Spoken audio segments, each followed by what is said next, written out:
The courtroom felt colder than it should have, as if the polished marble floors were holding their breath.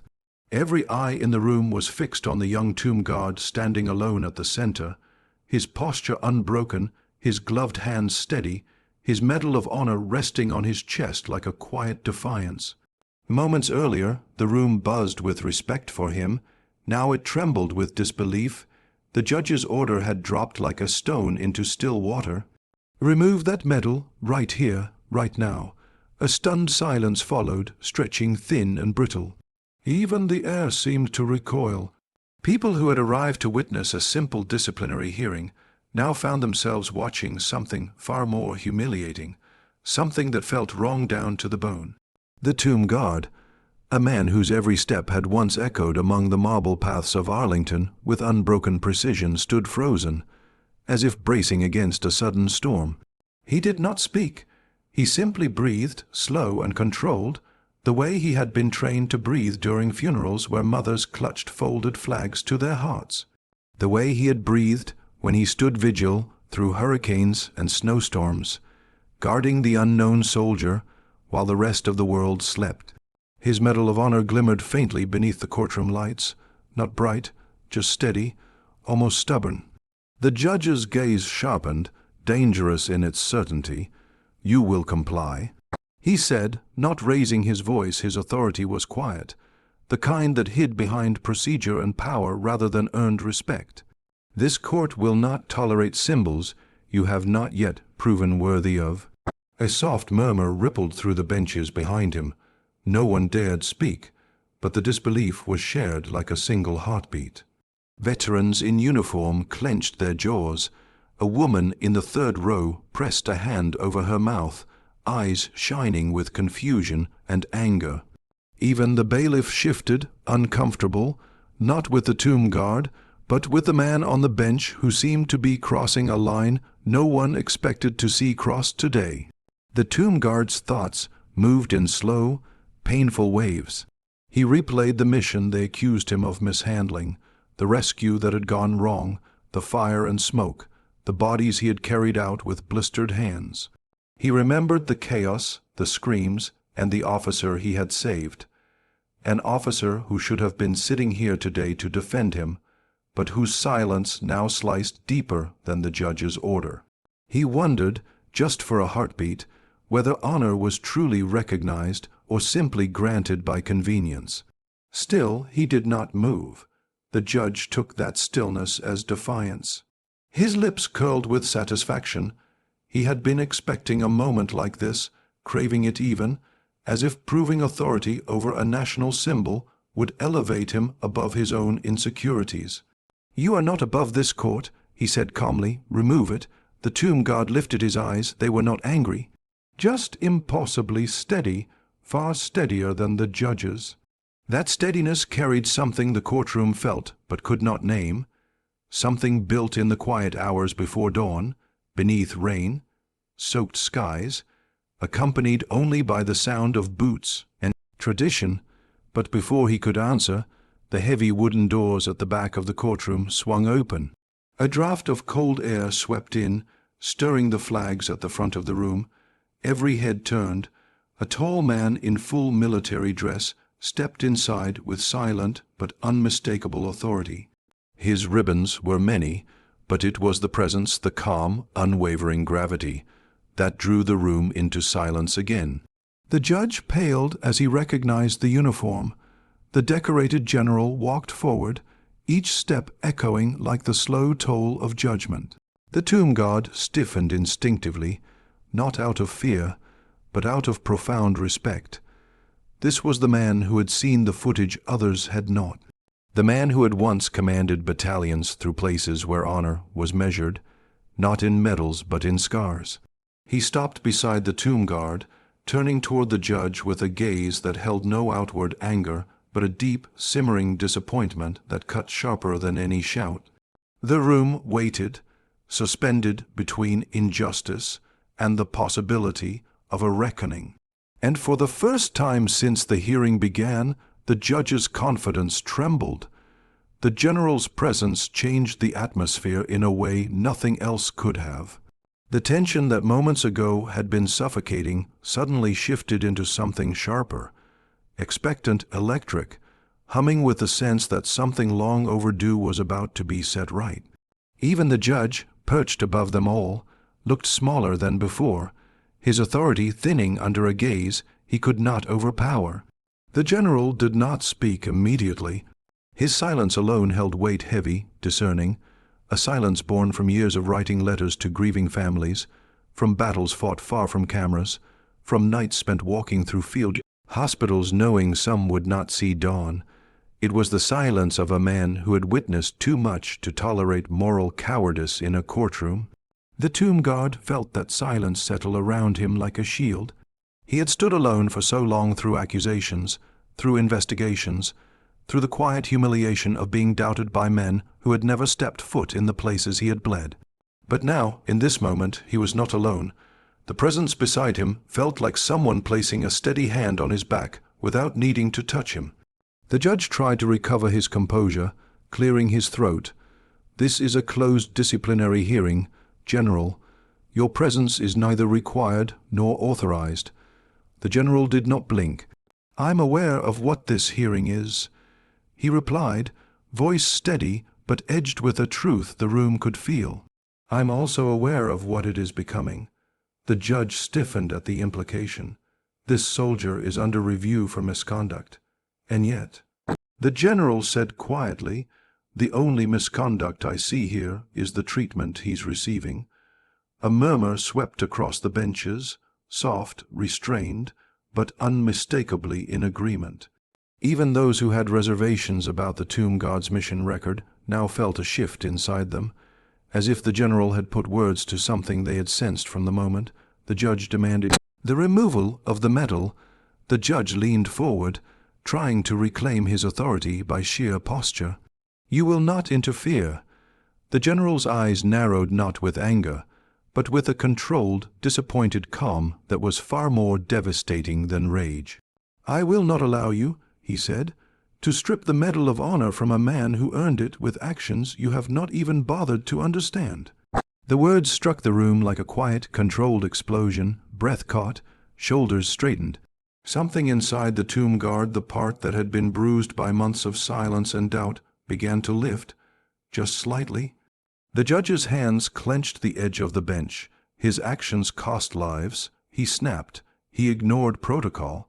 The general turned, slowly, deliberately, and looked at the tomb guard. And the tomb guard felt, for the first time in months, seen. His actions, the general said, saved the only survivors that operation had left, including a lieutenant who would have died had this man not gone back into the fire. The courtroom froze. Several people inhaled sharply. Someone's hand flew to their chest. The judge's face drained of color. Because that detail, the one the general had just spoken aloud, had been omitted from the judge's narrative. Not forgotten, omitted. The tomb guard closed his eyes for a moment, the memory searing through him. He remembered dragging the lieutenant out of the wreckage, smoke choking his lungs, flames collapsing behind him. He remembered the weight of that man's body, the way his boots scraped across the ground, the sound of metal groaning above them like a warning from the earth itself. He remembered the lieutenant whispering, barely conscious, "Don't leave me." He hadn't. He would have crawled through fire itself to keep that promise. The general continued, voice steady. "You accuse him of breaking protocol. Tell me what manual instructs a soldier to leave a wounded man behind? What doctrine tells a tomb guard to value orders over human lives?" The judge trembled, not from fear, but from the erosion of control he'd believed unshakable. He took a risk. The judge insisted, though his voice was thinning now. "A reckless one," the general shook his head. "No, he made a choice, the kind any soldier with a heart would make. And the fact that you call it reckless is exactly why I am here." The benches behind them shifted, people leaning forward, drawn into the moral gravity unfolding. The tomb guard's heart beat slower, deeper, as though sinking with the truth finally clearing through the fog of accusation. The general stepped closer to the bench. "You demanded he remove that medal," he said quietly. If you truly understood what he did to earn it, you wouldn't dare speak those words." The judge swallowed hard, his robe seeming too heavy for him. The courtroom doors, the flags, the polished wood, everything now felt like part of a stage where the judge's authority was slipping beneath him like loose earth. And for the first time, the room wondered what would break first, the judge's arrogance, the silence hiding the truth, or the career of the man who had just ordered a national hero to strip his honor away. The judge's jaw tightened, as if clamping down on words he could no longer trust to remain steady. He had expected this hearing to be clean, predictable, entirely within his control, but now the courtroom, his courtroom, felt like it had shifted its allegiance. Not to the general, not even to the tomb guard, but to the truth that had been lingering, unspoken, waiting for someone with moral spine to acknowledge it. The tomb guard stood motionless, though inside him memories churned like distant thunder. He remembered the night of the mission with an unrelenting clarity. The heat, the smoke, the collapsing structure, every sensation burned into him as vividly as the day he had first stepped onto the mat at the tomb of the unknown soldier. That night wasn't a story to defend. It was a scar he carried quietly, because heroes never told their stories to be believed. They carried them because someone had to. The general looked back at him, as though sensing the weight of those memories. "Tell them," he said gently, not as a command, not as an order, but as an invitation to let truth breathe at last.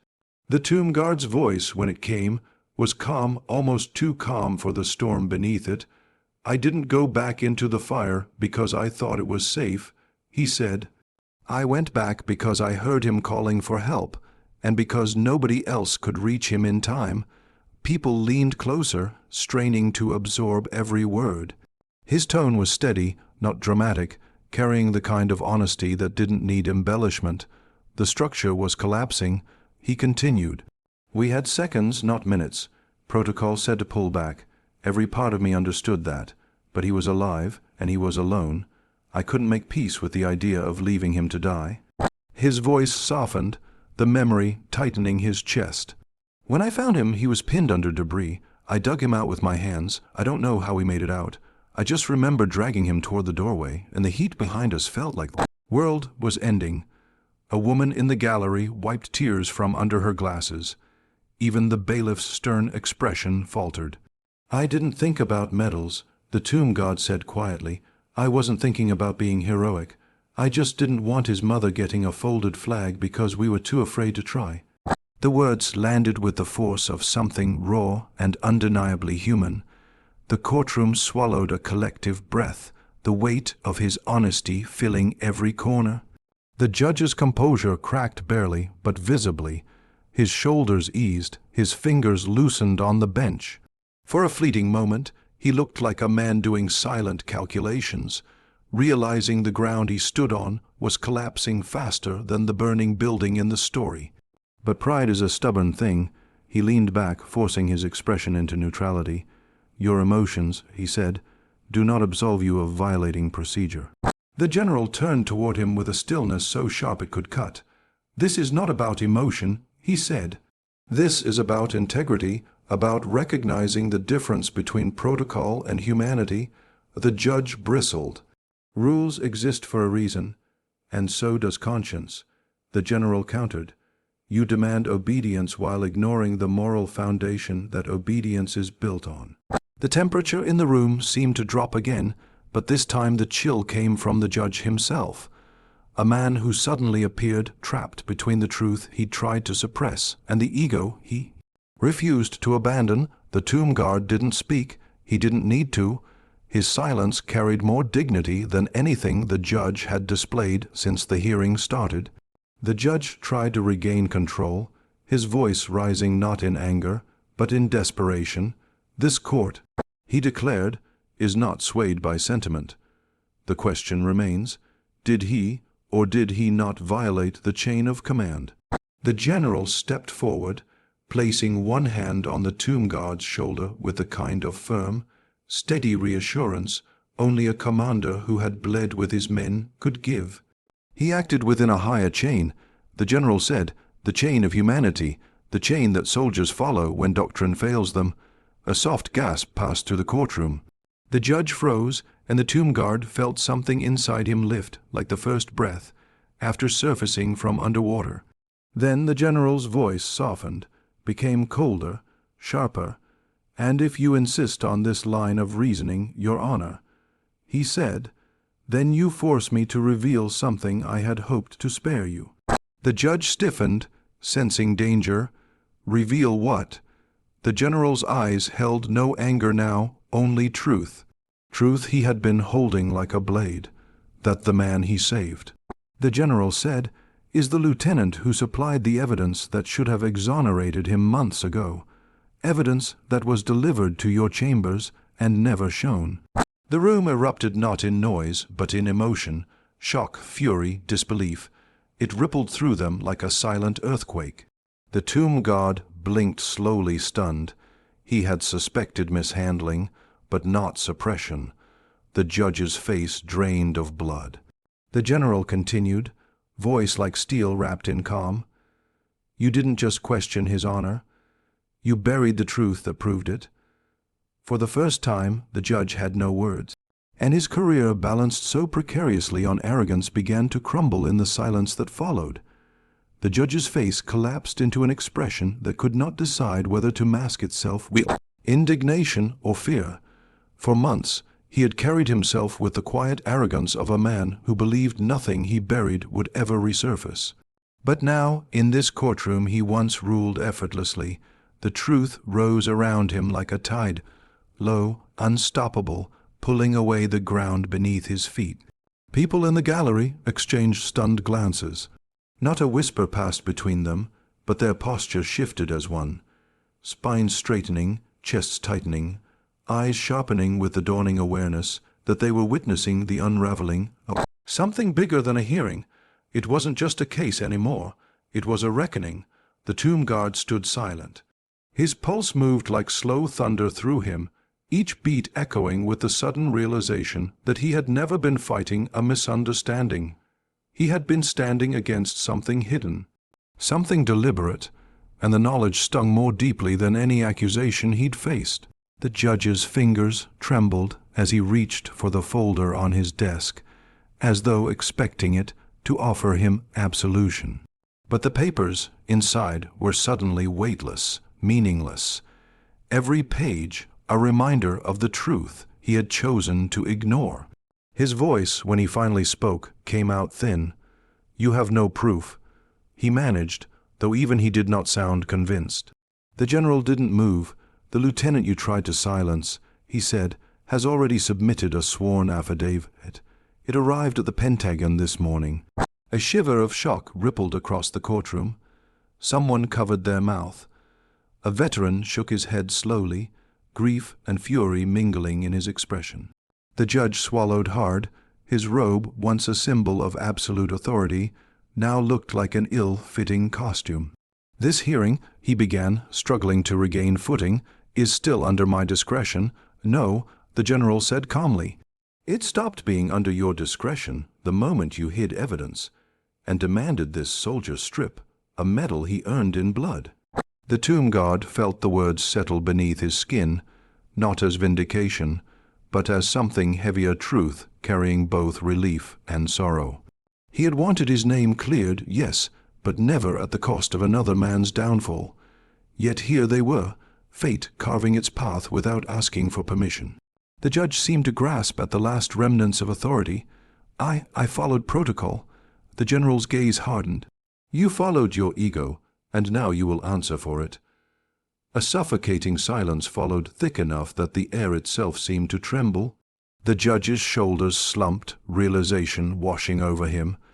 He had fought to make an example of the tomb guard, never imagining he would become the example instead. At that moment the courtroom doors opened again. This time a quiet, steady figure stepped forward, the lieutenant. He walked with a cane, his legs still stiff from the injuries he had survived. His uniform was crisp, but the exhaustion in his face revealed the battles he continued to fight long after the fire had been extinguished.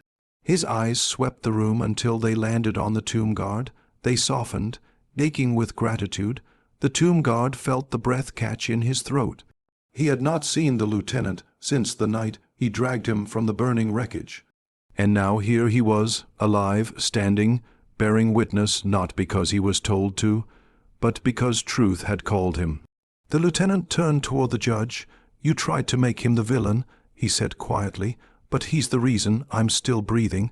No one moved. No one dared interrupt the weight of the moment. He didn't disobey orders. The lieutenant continued.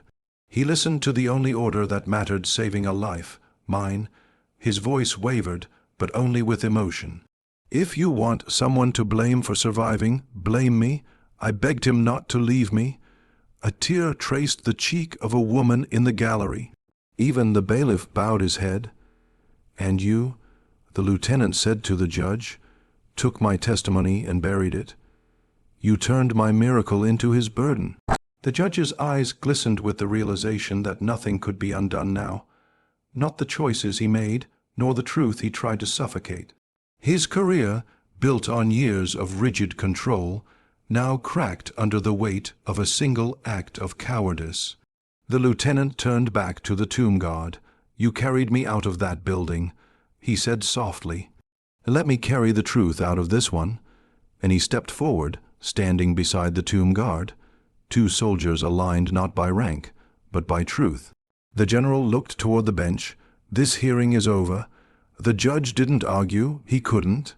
The fight had drained from him, leaving only the hollow outline of a man who had gambled with another's honor and lost everything worth keeping.